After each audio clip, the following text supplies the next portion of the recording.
Video को like करके आगे शेयर जरूर कर देना। आसमानों में नहीं समाते मेरे जलवे, अर्श कुर्सी पर नहीं समाते मेरे जलवे, अगर कहीं समाते हैं तो वो मोमिन के दिल में समाते हैं। अब जरा सोचो, जलवे यार जिसके दिल में मौजूद हो, अब दिल टूटेगा, दिल टूटेगा, मकान पर असर पड़ेगा तो बोलो उस पे उसका असर दर पर्दा किस पर पड़ेगा।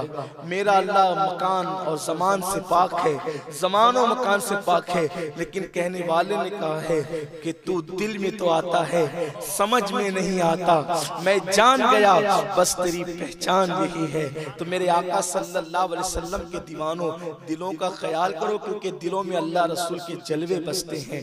तो आज हमने माशरे को तकसीम कर दिया, तफरीक कर दी हमने, गरीब और अमीर, मालदार, ये बिरादरियां, खित्ते, कबीले, नहीं, कोई बिरादरी अफजल नहीं है। जिस बिरादरी को हुजूर पसंद कर ले,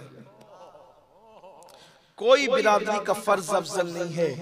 हुजूर अलैहिस्सलाम जिससे प्यार कर ले, हैं सारे हबशी प्यारे हैं? नहीं। सारे हबशी प्यारे हैं? नहीं। हबशियों में बिलाल की शान अलग है। सारे मदनी प्यारे नहीं, जिन अंसार को चुन लिया वो प्यारे, वरना मदीने वाले तो और भी थे। सारे मक्की भी प्यारे नहीं, मक्के में अबू बकर उमर को चुन लिया, उस्मान वाली को चुन लिया, वरना वो मक्के में तो अबू जहल और अबू लहब भी थे। पता चला शहर की बात नहीं है, यार की पसंद की बात है। यार जिसे पसंद कर ले वही सब कुछ हो जाता है। अल्लाह का महबूब बने जो तुम्हें चाहे, उसका तो बयां ही नहीं है, तुम जिसे चाहो। तो गुर्बत बुरी चीज है, और अल्लाह रब्बुल इज्जत ने अपने महबूब से फरमाया, फअम्मल यतीम फला तक़हर व अम्मा साइल फला तनहर। महबूब, जब कोई यतीम आपके पास आए तो आप यतीम को न निकालना, यतीम को न झिड़कना, यतीम को न झिड़कना, यतीम को अपने से दूर न करना, और साइल को कभी महरूम मत करना। अल्लाह ने महबूब से कहा, और उससे पहले भी अल्लाह ताला ने फरमाया कि हाजतमंद आपको पाया तो अल्लाह तबारक व ताला ने आपको गनी कर दिया, तो 100 हाजतमंदों का ख्याल किया जाए, हाजतमंदों का ख्याल किया जाए, एक यतीम को न झिड़का जाए, 2 और साइल को कभी महरूम न किया जाए। ये है गरीब नवाजी का हुक्म अल्लाह ने जो अपने महबूब को दिया। और अल्लाह के महबूब सल्लल्लाहु अलैहि वसल्लम ने गरीबों का बड़ा ख्याल किया। आप देखिए कितना ख्याल फरमाया। आज अगर कोई गरीब इंसान, एक हदीस पढ़ूंगा फिर गरीब नवाज की तरफ आएंगे, कि अगर आज कोई गरीब इंसान या कोई हाजतमंद हमारे पास कोई मसला लेकर के आता है कि मेरा ये मसला, ये मामला है, तो हम बहुत जल्दी से उसकी तरफ तवज्जो नहीं करते, क्योंकि हमें पता ही नहीं है कि अगर हम किसी की हाजत रवाई करें, यानी उसकी हाजत को पूरा करें, उसके काम बनाने में हम तगोदौ करें, तो हमें उसका सिला क्या मिलेगा। हमारे पास तो बस नमाज रोजा ही इबादत है ज्यादा से ज्यादा, और दूसरी चीजों की तरफ तवज्जो नहीं है। लेकिन मेरे आका सल्लल्लाहु अलैहि वसल्लम के दीवानों, याद रखना, अल्लाह के हबीब सल्लल्लाहु अलैहि वसल्लम फरमाते हैं, अगर कोई शख्स एक दिन के अंदर अपने किसी मोमिन भाई की सिर्फ एक हाजत को पूरा कर दे, उस दिन अल्लाह उसकी 100 हाजतों को पूरा फरमाता है, उसकी 100 हाजतें अल्लाह पूरी फरमाता है। और ये भी फरमाया किसी मोमिन मुसलमान की मदद के लिए चलना, यानी कोई आया, चलो यार मेरा मसला वो हल कर दो, और आपके जरिए से वो मसला हल हो सकता था, अभी आपने हल नहीं किया, सिर्फ चले, तो हर कदम के बदले में मस्जिद नबवी शरीफ में 1 साल एतिकाफ करने से ज्यादा सवाब अता किया जाए। यानी साल भर मस्जिद नबवी शरीफ के अंदर आप एतिकाफ करें, उसका जो सवाब मिलेगा उससे ज्यादा अल्लाह तबारक व तआला किसी मोमिन की मदद के लिए लिए चलने पर। और अल्लाह अकबर, अगर आपने अल्लाह अल्लाह उसकी मदद नहीं की, आप मदद कर सकते थे, आप हाजत रवाई कर सकते थे, आप उसका काम बना सकते थे, लेकिन आप नहीं गए। तो मेरे आका सल्लल्लाहु अलैहि वसल्लम के फरमान का मफहूम है, अल्लाह के रसूल अलैहि सलाम ने फरमाया कि जो किसी के पास आस लेकर के आया कि मेरा काम इससे हो जाएगा, और वो उसकी आस पूरी कर सकता था, लेकिन उसने उसकी आस पूरी नहीं की, उसने उसकी आस पूरी नहीं की, तो क़यामत के दिन अल्लाह तबारक व तआला जिसने उसकी आस तोड़ी थी, अल्लाह तबारक व तआला उसके सारे अमाल को ज़ाय कर देगा और उसकी भी आस तोड़ देगा, और अल्लाह उसका ठिकाना जहन्नम बना देगा। सोचिए, ये है आज मुसलमान दर दर की ठोकर न खाता, अगर एक दूसरे की मदद करता। आज एक दूसरे की मदद, बल्कि लोग सगे भाई की मदद नहीं करते। सगे भाइयों के अंदर इस कदर इख्तिलाफ होता जा रहा है, कोई प्यार नहीं, कोई मोहब्बत नहीं। बाप बेटे में मदद का जज्बा नहीं है, बहन बहन में मदद का जज्बा नहीं है। आओ, हमारे इस्लाम की तालीम क्या है। एक दिन अल्लाह के रसूल सल्लल्लाहु अलैहि वसल्लम की बारगाह में एक सहाबी आए, एक सहाबी रसूल, उनका नाम है हज़रत सैयदना जाबिर इब्न अब्दुल्लाह अंसारी रज़ियल्लाहु अन्हु। जाबिर आए और आने के बाद अर्ज किया कि या रसूलल्लाह सल्लल्लाहु अलैहि वसल्लम, मैंने खजूर पकने के वादे पर किसी यहूदी से कर्जा लिया था, और हुआ ये कि हवाएं ऐसी चली और मौसम ऐसा हुआ कि मेरे बाग में जो खजूरें आनी थी वो आई थी, तो पकने से पहले ही वो झड़ झड़ के टूट टूट कर कच्ची कच्ची गिर गई। ऐसा होता है ना, किसान लोगों को पता है, जो लोग किसान हैं, कि अगर वो फल पकने से पहले बारिश हो जाए तो हवा तेज से चले तो कच्चे फल ही ज़ाय हो जाते हैं, खेती खराब हो जाती है, तो जो उम्मीद होती है वो टूट जाती है। हज़रत जाबिर रज़ी अल्लाह ताला अन्हु का खजूर का बाग था बहुत बड़ा, उन्होंने खजूर पकने के वादे से कर्जा लिया था, लेकिन हवाएं चली, कच्ची खजूरें ही टूट गई और वो जो फूल थे वही खत्म हो गए। तो अब ये था कि वो कर्जा अदा नहीं हो सकेगा। तो या रसूल अल्लाह, अब वो बहुत तंग कर रहा है, या रसूल अल्लाह मैं क्या करूं।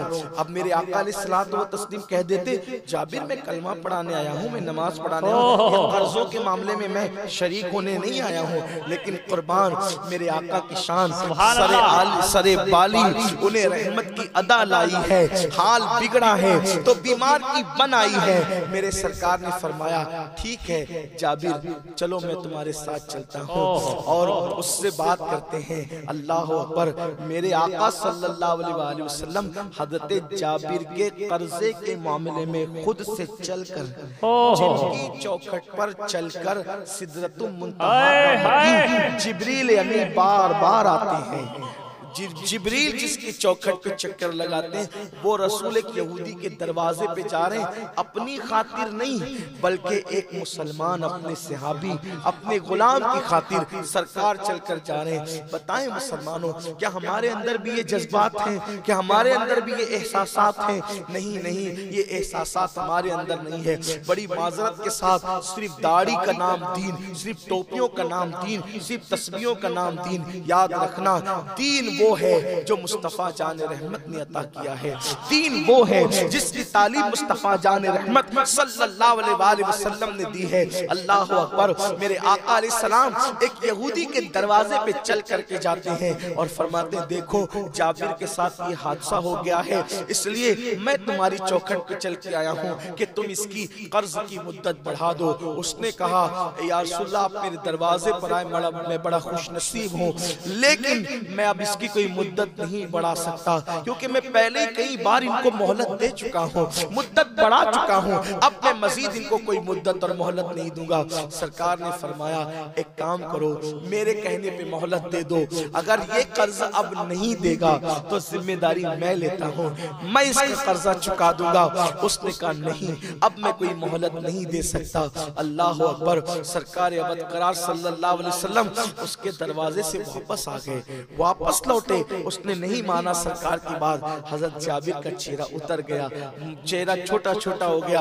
हुजूर अलैहिस्सलाम अब घर नहीं गए, उनके बाग में गए। सरकार मैं क्या करूं? सरकार फरमाते, एक बार मैं अकेले जाता हूं और और दूसरी मर्तबा मेरे और आपके आका फिर उस यहूदी के दरवाजे पर चल कर गए। मुसलमानों, क्या ये सुन्नत नहीं है कि किसी के दरवाजे पे चल करके जाना, किसी की मुश्किल कुशाई के लिए, किसी की हाजत रवाई के लिए? आप मुझे बताएं, बोलो, हमें पता होता है कि फला मुसलमान मुश्किल में फंसा हुआ है, लेकिन क्या कभी हम ये कोशिश करते हैं कि हम उसकी तकलीफ दूर कर दें, हम उसकी मुश्किल दूर कर दें? बड़ी माजरत के साथ, क्योंकि हम अल्लाह के लिए नहीं जी रहे, हम रियाकार हो गए, हम अल्लाह के लिए नहीं जी रहे, हम मुनाफिकत कहीं ना कहीं कर रहे हैं। अगर अल्लाह के लिए जीते तो हम उन रात की तन्हाइयों में, जो लोग सर्दियों में ठिठर रहे होते हैं, खामोशी में जाके उनके वजूद पे कंबल डाल देते हैं। अगर हम अल्लाह के लिए जी रहे होते हैं तो रास्ते में पड़े रहने वाले फकीरों के पास बैठकर हम उन्हें खाना खिला देते। लेकिन हम ये सब काम क्यों करेंगे? क्योंकि हमने तो काम वहां करना है जहां हमारी तस्वीरें छपी हैं। हमने तो ये काम वहां करना है जहां हमारे नाम के नारे लगना है। हमने तो ये काम वहां करना है जहां में सेठ साहब करके पुकारा जाना है। मगर याद रखना, तस्वीरें छपाने के लिए करोगे, सेठ साहब कहलाने के लिए करोगे और नारे लगवाने के लिए करोगे, अल्लाह कहेगा जिसके लिए किया था वही सब दे दिया, यहाँ कुछ नहीं है। लेकिन अल्लाह के लिए करोगे तो फिर सेठ साहब तुम्हें वहां कह के पुकारा जाएगा, एजाज़ात वहां दिए जाएंगे, इनामात वहां दिए जाएंगे। हाँ, कौम की बेटियां अब भी ऐसी जो किसी सेठ साहब का इंतजार कर रही है कि उसकी मदद आएगी तो मेरी शादी हो जाएगी।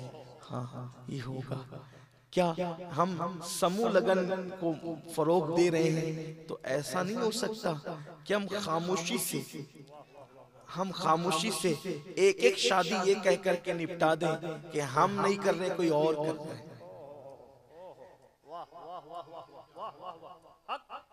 इज्तिमाई शादियां हमारे यहाँ भी होती है, मैं खुद भी करता हूँ, लेकिन कहीं मुझे ये दर्द जरूर है कि इज्तिमाई शादियों के या समूह लगन के नाम पर हम जिन दूल्हा दुल्हनों को करीब कह के बिठाते हैं, सेहरे का बोझ उनका गर्दन उतना नहीं झुकाता जितना गुर्बत का ताना उनका बोझ झुका देता है। वीडियो अगर अच्छा लगा हो तो लाइक करके आगे शेयर ज़रूर कर देना। अल्लाह रब्बुल इज़्ज़त इसका सिला, इसका सवाब आपको ज़रूर अता फ़रमाएगा। और अपने दोस्तों से इस चैनल को ज़रूर सब्सक्राइब कराइएगा ताकि वो लोग भी जो है दीनी मालूमात हासिल कर सकें। अल्लाह हाफिज़। अस्सलामु अलैकुम व रहमतुल्लाहि तआला व बरकातुहू।